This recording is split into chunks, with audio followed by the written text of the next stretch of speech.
నిర్మల వైకుంఠపురంబులో నగరిలో నామూల సౌధంబుదాపల మందార వనాంతరామృత సరహ ప్రాంతేందు కాంతో ఫలోత్పల పర్యంక రమా వినోదియు నా పన్న ప్రసన్నుండు వ్యూహల నాగేంద్రము పాహి పాహియన గుయ్యాలించి సంరంభియై.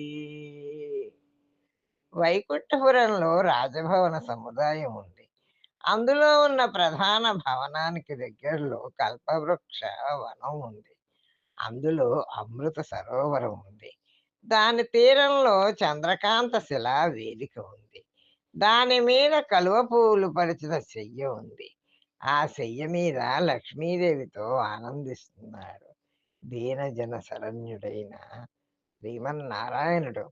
తన భక్తుడైన గజేంద్రుడు దుఃఖిస్తూ, సర్వేశ్వర, పరాత్పర, నన్ను రక్షించు రక్షించని పిలవడంతో ఆ పిలుపు విని వెంటనే వేగంగా లేచి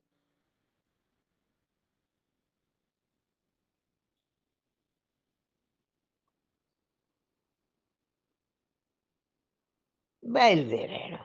గజేంద్ర మోక్షం ఘట్టంలోని ఇది చాలా ప్రసిద్ధి చెందిన పద్యం.